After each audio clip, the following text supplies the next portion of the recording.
ការដេញថ្លៃទូកកំសាន្តខ្នាតយក្សតម្លៃ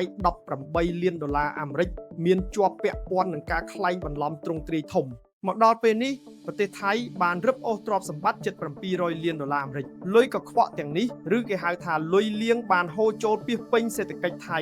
ហើយនេះគឺជាលុយរបស់ក្រុមឧក្រិដ្ឋជនឆ្លងដែននាវាកំសាន្តប្រណិតមួយគ្រឿងដែលត្រូវបានរឹបអូសពីឈ្មួញរកស៊ីដ៏ធំម្នាក់ដែលកំពុងរត់គេចខ្លួនគឺលោក Benjamin Mauerberger គ្រោងនឹងដាក់ដេញថ្លៃក្នុងតម្លៃចាប់ពី$18 លានអាមេរិកនៅថ្ងៃអង្គារនេះខណៈដែលអាជ្ញាធរកំពុងព្យាយាមបង្ក្រាបបណ្ដាញលាងលុយកខ្វក់ដ៏មានឥទ្ធិពលនៅទូទាំងប្រទេសថៃលោក Mauerberger និងភរិយារបស់គាត់គឺលោកស្រី Catalia Bivor ត្រូវបានប៉ូលីសថៃតាមចាប់ខ្លួនពីបទចោទប្រកាន់ថាបានក្លែងបន្លំនិងលាងលុយកខ្វក់ក្រោមបទចោទប្រកាន់របស់ព្រះរាជអាជ្ញានិងរកឃើញថាជាគម្រោងវិនិយោគคล้ายៗតាំងពីឆ្នាំ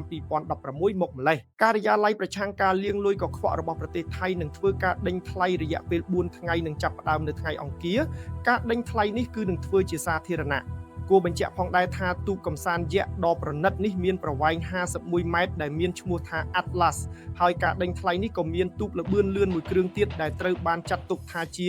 ទ្រព្យសម្បត្តិដែលតាក់ទងនឹងការប្រព្រឹត្តបទល្មើសការដេញថ្លៃនេះគឺនឹងប្រព្រឹត្តទៅនៅឯកំពង់ផែភូកេតសម្រាប់លោកអ្នកដែលពេញចិត្តនឹងតាមដានរាល់ព័ត៌មានជាតិនិងអន្តរជាតិលោកអ្នកអាចធ្វើការ scan QR code នេះដើម្បីជួយធ្វើការ subscribe នៅក្នុង Channel ព័ត៌មានក្នុង YouTube របស់ខ្ញុំ